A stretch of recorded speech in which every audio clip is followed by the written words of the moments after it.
Bonjour Olivier. Bonjour Cédric. Associé gérant chez Platinium Gestion, avec nous pour mettre les points sur les i. Et ce matin, on attaque avec la Banque du Japon qui a sorti son gros pistolet à bouchon ce matin et qui nous a dégainé, allez, on va l'appeler comme ça, un nouveau quantitative easing. En tout cas, encore une grosse manœuvre de la part du banque. Le 50e ou le 60e en ce qui concerne le Japon, puisque ça fait 25 ans qu'ils font ça. Donc, il faut soutenir quand même l'économie japonaise, c'est bien ça? Je sais pas, moi j'ai eu il y avait plein de gens qui, le lendemain du tsunami, sont venus vous expliquer ici que le tsunami allait relancer l'économie japonaise. C'est pas ça? C'est raté pour Je me suis pas trompé. Donc on voit qu'elle n'a pas été relancée puisqu'ils ont annoncé leur PIB qui était en baisse, plus forte que prévu. Et donc, en effet, la Banque du Japon, qui n'a pas compris depuis 20 ans que ça ne servait pas, sauf peut-être à l'endetter encore un petit peu plus à chaque fois. Ils en sont maintenant à 230% d'endettement par rapport au PIB. S'ils continuent comme ça, ils vont finir à 300. Est-ce qu'il n'y a pas juste une toute petite spécificité japonaise qui permettrait de ne pas lire le Japon avec totalement la même grille de lecture? Non, ça a été vrai. Ça a été vrai, c'est-à-dire que c'était les Japonais eux-mêmes qui souscrivaient aux obligations. Mais maintenant, la population japonaise vieillit, et de plus en plus, et la dette, elle, grossit à vue d'œil, et il y a un moment où... les courbes vont se croiser. Oui, vous ne pouvez plus refiler toutes vos obligations à la population locale. Donc il va falloir aller sur le marché. Et le jour où vous allez sur le marché avec 250% d'endettement, je suis pas sûr que vous en sortiez avec des taux à 1%. Ce qui veut dire Parce que pour le moment, les taux, plus la dette monte, en tout cas, ne bougent pas. Ils bougent pas, mais donc c'est cuit. C'est-à-dire qu'à partir du moment où vous revenez à des taux normaux, vous ne pouvez pas payer les intérêts de la dette. Ce qui est amusant, c'est de voir, on parle beaucoup des agences de notation en ce moment, mais ce qui est quand même assez drôle, c'est de voir la notation du Japon. C'est AA-. AA-.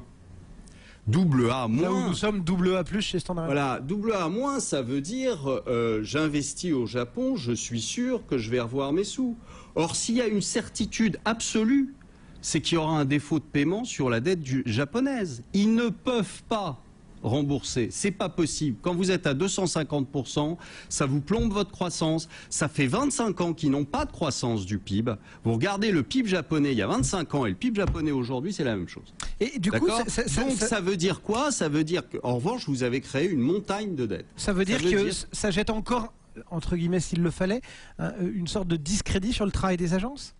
C'est complètement discréditant. Il ne devrait pas être à AA-, mais comme personne aujourd'hui, je vous ai expliqué la dernière fois qu'aujourd'hui, vous avez un problème d'insolvabilité mondiale. Donc ça veut dire quoi? Ça veut dire que personne n'a rien à faire avec un AAA ou un AA. Ce qui est quasiment la même chose. Vous l'avez bien vu sur les taux d'ailleurs, c'est quasiment la même chose. Donc ça veut dire quoi? Ça veut dire que normalement, si vous avez un AA, qui soit plus ou qui soit moins, ça veut dire que vous êtes sûr d'être remboursé. La méthode aujourd'hui, je défie quiconque de me démontrer que le Japon remboursera un jour. C'est pas possible. La méthode pour un pays, c'est pas possible. La méthode pour un pays aujourd'hui, c'est quoi? C'est finalement de dénoncer ces agences, parce que bon, certains pays payent, on le sait, pour le travail des agences. C'est pas le cas de la France. Oui, mais c'est pas une question d'agence. C'est le marché qui devrait finir par s'apercevoir qu'il y a un vrai souci. C'est-à-dire, c'est le marché qui fait pas son boulot aujourd'hui.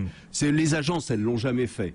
Je vous rappelle quand même que la veille des cracks, des subprimes, etc., tous les produits étaient notés AAA et que ça posait aucun problème et que tout allait bien. D'accord? Des produits qui nous ont mis dans le mur. Ouais. Nous ont mis dans le mur.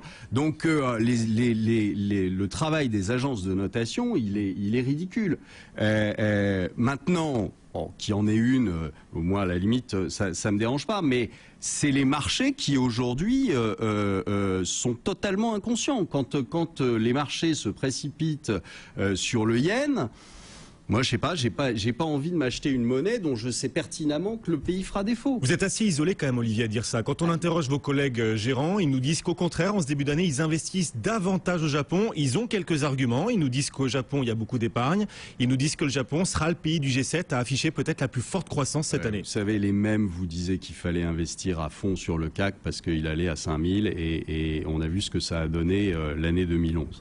Les mêmes vous disaient que à 10 000 qu'il fallait investir absolument sur le Nikkei parce que le tsunami allait apporter de la croissance économique au Japon. Enfin, je veux dire, si vous continuez à écouter cette bande de crétins qui vous annonce des trucs complètement ridicules à chaque fois, c'est mathématique. Qu'est-ce que vous voulez faire? Vous ne pouvez pas, ne pouvez pas mathématiquement rembourser quand vous avez une telle dette. Donc à partir d'un certain moment, ça veut dire quoi? Ça veut dire que vous n'allez même pas pouvoir payer les intérêts puisque vous n'avez pas de croissance et que donc chaque année, votre dette va augmenter. Si chaque année elle augmente, il y a un moment ou un autre où ça ne passera plus. Donc qu'est-ce qui va se passer? Vous serez bien obligé de faire un défaut. Donc il est écrit le défaut japonais. Alors, la seule chose que vous n'avez pas, c'est la date. Olivier, vous nous dites tout ça est certain, tout ça est mathématique. Ben oui, mais il y a des choses certaines aussi. Il y a quelques semaines, vous nous disiez il est certain que le CAC descendra à 2000. Pour l'instant, vous vous trompez vous aussi. Non, mais attendez, je vous ai donné une date.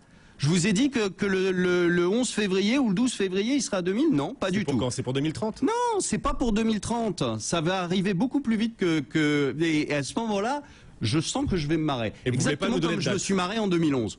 Hein, je vous rappelle. Vous voulez pas nous donner de date? Je me suis bien marré en 2011. Ah, on est bien d'accord. Bon, voilà. Donc je vais continuer à me marrer, je pense, cette année, très largement.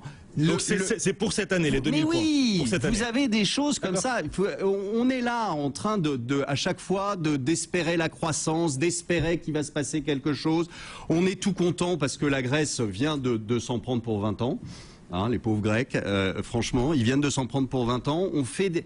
Enfin, arrêtez-vous un peu sur les choses, lisez les choses entre les lignes, et vous allez voir que c'est juste grotesque ce qui se passe en ce moment. On est dans une profonde dépression à venir, et on est là en train de chanter les louanges de tout le monde, et surtout des stratégistes qui viennent vous raconter des crétines. Mais vous-même, vous êtes un professionnel de ce marché, vous n'avez pas envie de le quitter, vous êtes tellement à l'envers de tout le monde. Non, mais je suis pas à l'envers. Les choses dont je vous ai parlé arrivent les unes après les autres. Donc je suis pas à l'envers. Tout va bien.